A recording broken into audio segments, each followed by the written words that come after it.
को आप कैसे होंगे? सभी अच्छे होंगे, मस्त होंगे। दोस्तों, मैं आपके लिए बहुत ही अच्छा सत्संग लेके आया हूँ। मैं आपको इतनी अच्छी अच्छी बात बताता हूँ। वीडियो लाइक कर दो, सब्सक्राइब कर दो प्लीज़। आपके आगे रिक्वेस्ट करता हूँ प्लीज़। गुरुमुखों, ये श्री गुरु महाराज जी के पावन वचन हैं कि अपने मन पर अभिमान कर दूसरों को कम मत समझो। पता नहीं क्षण भर में मन किस गर्त में गिरा दे। जो प्रतिक्षण सदगुरु की अनुमति से कार्य करता है वह कभी जीवन में धोखा नहीं खाता।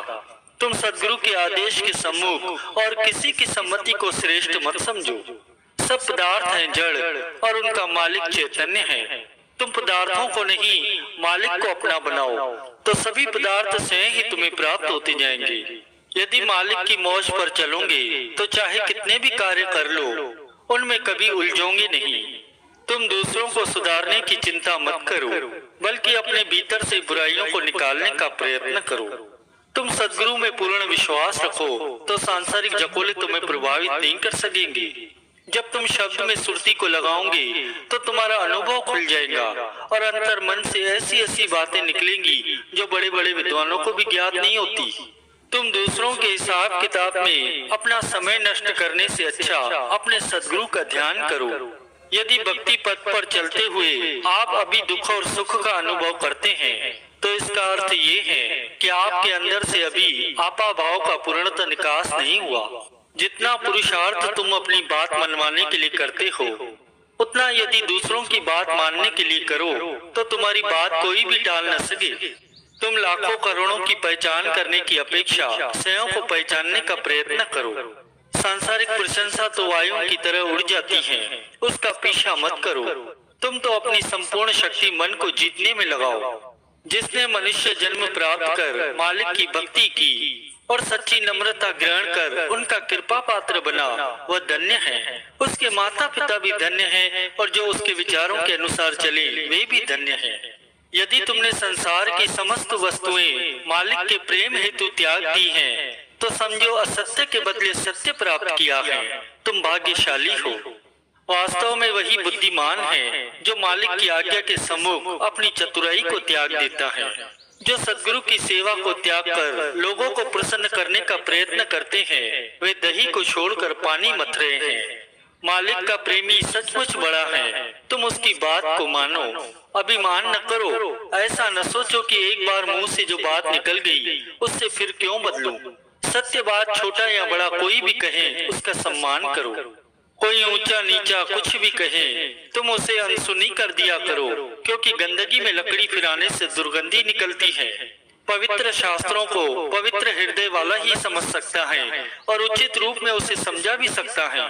संसार में कितने ही ऐसे लोग हैं जो एक दूसरे के विरुद्ध प्रचार करते रहते हैं, परंतु विचारवान किसी बात को दिल पर लगाकर क्रोध नहीं करते और ना ही दुखी होते हैं। चुगलखोर या चापलूस लोग तुमसे मधुर मधुर बातें करने का प्रयत्न करेंगे। ध्यान रखना कहीं उन पर विश्वास करके अपनी हानि न कर बैठना। तुम छोटी छोटी बातों के लिए रूठो मत। लोगों से सम्मान की आकांक्षा ही न करो। सब भगवान पर छोड़ दो, वे स्वयं सबका निर्णय करते हैं। झगड़ालू और लोभी व्यक्ति की समानता न करो और उसकी बुद्धि पर खेद करो जो झूठे पदार्थों के पीछे अपनी आंतरिक शांति गंवा देते हैं। यदि तुम्हें थोड़ी थोड़ी बात पर क्रोध आता है तो समझो भीतर से विकार का बीज नष्ट नहीं हुआ। इसीलिए बार बार सदगुरु के वचनों को पढ़ो, उन पर अमल करने के लिए पुरुषार्थ करो। तुम मन का कहना मानते जाओगे तो आशाएं समाप्त होने की अपेक्षा और बढ़ती जाएंगी और तुम सदैव दुखी रहोगे। इसीलिए मन की दौड़ धूप को गुरु शब्द से रोकते रहो। सबको चलाने फिराने वाले और प्रेरणा करने वाले तो केवल एक प्रभु ही हैं। इसीलिए उन्हीं का धन्यवाद करो और उन्हीं की महिमा का गायन करो। गुरु दरबार के हित के लिए छोटे से छोटा बनने में भी संकोच न करो। मालिक को देखो, तुम्हारे प्रेम वश कितनी महान हस्ती होते हुए भी छोटों के साथ प्रत्येक हृदय के मित्र बनते हैं। मित्रों और संबंधियों का मान न करो, वे सब स्वार्थी हैं। केवल सदगुरु ही निस्वार्थी और परोपकारी होते हैं। तुम जो शीघ्र उदास और परेशान होते हो, इससे ये सिद्ध होता है कि तुम में अभी निर्बलता है और तुम्हारा मन बलवान है। घबराओ नहीं, परंतु पुरुषार्थ अवश्य करो। मालिक के द्वार पर प्रार्थना करो कि वे तुम्हें इन कठिनाइयों का सामना करने की शक्ति दे। जिसके पास अधिक पदार्थ हैं, वह अधिक सुखी है। यह बिल्कुल असत्य है। इसलिए तुम पदार्थों की चाहना को त्याग कर केवल एक नाम से प्रीति लगाओ तो परम आनंद प्राप्त होगा। दूर से दूर की जानने वाले चतुर और सयाने और बुद्धिमान तो संसार में अनेकों हैं, परंतु प्रत्येक मनुष्य अपनी सयानप और बुद्धिमत्ता और चतुराई से भक्ति का धन प्राप्त नहीं कर सकता। इसीलिए तुम विनम्र होकर चलो तो सच्चा लाभ प्राप्त होगा। चतुर या चालाक के रूठने से भयभीत नहीं होना चाहिए। भय हो तो केवल एक मालिक का हो कि कहीं वह रूठ न जाए। अधिक तथा व्यर्थ बातें मत करो। आज जिसे तुम मित्र समझकर अपने दिल का हाल दे रहे हो, कल वे ही शत्रु बनकर तुम्हें दुख देंगे। जो भी तुम्हारे साथ प्रेम करता है, उसके प्रेम को प्रभु की भेंट कर दो, क्योंकि जब तुम अपना उत्तरदायित्व संभालने में ही असमर्थ हो तो दूसरों का भार कैसे उठा सकोगे। किसी से इतना घनिष्ठ संबंध न रखो कि वह बिल्कुल ही बेअदब बन जाए। स्वयं छोटे बनकर बड़ों की आज्ञा के अनुसार चलोगे तो निश्चिंत जीवन व्यतीत होगा। व्यर्थ हंसने और बोलने में अपना समय व्यतीत करने में सच्ची खुशी नहीं होती और ना ही इस प्रकार से समय की पूरी सार्थकता कही जाती है। यदि सच्ची मुक्ति और स्वतंत्रता चाहते हो तो सत्पुरुषों की आज्ञा में रहो। जीवन में जितनी बार भी विजय पाई है तो नम्र भाव से ही पाई है। चाहे तुम कितने भी बड़े अथवा गुणवान बन जाओ, पर फिर भी रूहानी रहबर के सम्मुख विनम्र रहो। अधिकतर लोग भक्ति मार्ग में थोड़ा ही आगे बढ़ते हैं कि मान आकर बाधा डाल देता है। यदि पूरा जन्म उसमें ही उलझा रहे तो कितनी खेद की बात है। कई सदैव अप्रसन्न रहते हैं और किसी न किसी की शिकायत करते ही रहते हैं। उन्हें ये ज्ञात ही नहीं कि हमारे भीतर रूहानी कमजोरी है, उसका उपचार करें।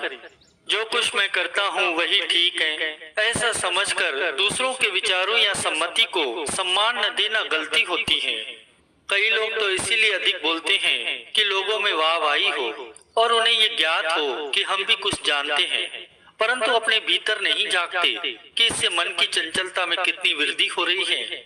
यह निश्चित जानो कि अधिक बोलने वाले से कम बोलने वाला अधिक लाभ में होता है। उसके एक अक्षर में इतना प्रभाव होता है कि अधिक बोलने वाले के 100 अक्षरों में भी उतना नहीं होता। स्वयं को कार्य में इतना संलग्न रखो कि अधिक बोलने की बीमारी से बच जाओ। कई तो सदा एक दूसरे से वाद विवाद करते हैं और स्वयं को बुद्धिमान और चतुर समझते हैं। उन्हें ये ज्ञात ही नहीं होता कि उनके मन पर कालापन कितना चढ़ता जाता है अथवा उनका मन कितना मलिन होता जा रहा है। तुम गुरुमुखों के संग में गोविंद के गुणगान करो तो बोलने का पूर्णतः लाभ प्राप्त होगा। तुम्हारे बोलने से कोई विलग आत्मा यदि परमात्मा से मिल जाए तो वह बोलना चुप रहने से कई गुना अच्छा है। दूसरों के अवगुण देखने वाला इंसान सदैव ही परेशान रहता है और घृणा के कारण उसे कहीं से भी सुख प्राप्त नहीं होता। जो जैसा भी है वह अपने लिए है। तुम प्रत्येक के कर्मों को देखने की अपेक्षा स्वयं को देखो और मन को साफ करो। मालिक में पूर्ण विश्वास रखो। वे जो कुछ भी करते हैं तुम्हारे हित के लिए ही करते हैं। तुम जो शरीर और मन की ओर झुके हो तो इसका अर्थ ये है कि अभी आपको उनकी आज्ञा मधुर नहीं लगती। जैसे जैसे उनकी आज्ञाओं का पालन करोगे वैसे वैसे उनके भेदों की अनुभूति होती जाएंगी। निंदक व्यक्ति व्यर्थ में दूसरों का बोझ अपने ऊपर लेता है। तुम मालिक का ओट आसरा लेकर अपने मन से युद्ध करो और ये विश्वास रखो कि पुरुषार्थ करोगे तो प्रभु स्वतः ही सहायता देंगे। इधर यदि आज्ञा फरमाएंगे तो उधर सहयोग भी देंगे। घबराओ बिल्कुल मत। जैसे तराजू के 2 पलड़े होते हैं, एक में जितना वजन रखोगे दूसरे में उतना ही अन्य या कोई सामान रखना पड़ेगा, तभी दोनों पलड़े बराबर होंगे। वैसे ही मन भी जितना संग संसारी लोगों और पदार्थों का करता है उतना ही साध का संग करे और नाम का अभ्यास करे, तभी तो वो सीधा होगा। संसार की वस्तुएं चाहे तुम्हारा कितना भी पीछा क्यों न करे, परंतु तुम सतर्क रहो। उनकी तरफ मुंह न करना, वे तुम्हारे पीछे ही शोभा देती हैं। यदि तुम्हारी लगन दिनों दिन मालिक की ओर बढ़ रही है तो तुम धन्य हो। अन्य चाहे कुछ भी सोचें, परंतु तुम्हारा आंतरिक आनंद बढ़ता ही जाएगा। कठिनाइयां अपने प्रिय भक्तों के पास भगवान जानबूझकर भेजते हैं। वे करुणा से परिपूर्ण होते हैं, इसलिए कितने ही अवगुणों से हम बचते हैं। प्रार्थना का अवसर मिलता है और प्रमादी से सचेत बनते हैं। तुम मालिक में दृढ़ विश्वास रखो। ऐसी अभिलाषा न करो कि लोगों का विश्वास मुझ पर दृढ़ हो। जो स्वयं विश्वासहीन होते हैं उन्हें परमेश्वर में विश्वास रखने वालों पर कभी विश्वास नहीं होता। जब तुम्हें तुम्हारा मन दुविधा में डालता है तो तुम व्याकुल हो जाते हो। यदि तुम अपने आप को समर्थ समझते हो तो उस समय शांति के मार्ग को क्यों नहीं अपना सके। जब प्रार्थना करते हो तो आनंद की तरंगे उठती हैं। इसीलिए जो प्रभु आनंद की खान है सदैव उनकी महिमा गायन करो, न कि अपनी बड़ाई करो। मन की थोड़ी बहुत स्थिरता देखकर अहंकार में मत आओ और श्री आरती पूजा आदि नियमों का पालन करने में प्रमाद न करो तो कठिनाइयों का सामना नहीं करना पड़ेगा। तुम शीघ्रता न करो, धैर्य धारण करो, सदा विश्वास रखो कि मालिक तुम्हारे कल्याण के लिए ही सब कुछ कर रहे हैं। मैत्री सबसे रखो पर दिल का हाल सबसे मत कहो। प्रत्येक की अपनी प्रारब्ध उसके साथ होती है। किसी को सुखी देखकर तुम दुखी क्यों होते हो? परमेश्वर से अधिक शक्तिमान कौन है? फिर तुम किसी से बदला लेने की क्यों सोचते हो? शीघ्रता न करो, हट भी न करो, विचार पूर्वक धैर्य से काम लो। प्रभु का निर्णय ही वास्तविक निर्णय है। वे त्रिकालदर्शी हैं। तुम्हें किसी के पिछले कर्मों का क्या पता? तुम क्रोध न करो, अपनी जिम्मेवारी संभालो और सदा प्रसन्न रहो। बुराई को तो त्याग करो ही, साथ ही बुरे विचारों को भी भीतर प्रविष्ट न होने दो। शब्द अभ्यास द्वारा जब मन निर्मल होता जाएगा और जो कमजोरियां अब नजर नहीं आती वे साफ दिखाई देंगी। तुम ऐसा व्यवहार करो कि लोग तुम्हारे मालिक की महिमा गाएं। लापरवाही कदापि न करो। ऐसे मत कहो कि मेरे अंदर तो सच्चाई है, लोग न समझे तो मैं क्या करूं। तुम सत्य को व्यवहार में इस प्रकार से लाओ जिससे लोग समझ सके और ग्रहण भी कर सके। वीडियो को लाइक करना, सब्सक्राइब करना। मैं बहुत मेहनत से आपको ये सत्संग सुनाता हूँ, पर आप वीडियो लाइक कर दो, सब्सक्राइब कर दो, प्लीज़ आपसे आगे रिक्वेस्ट करता हूँ।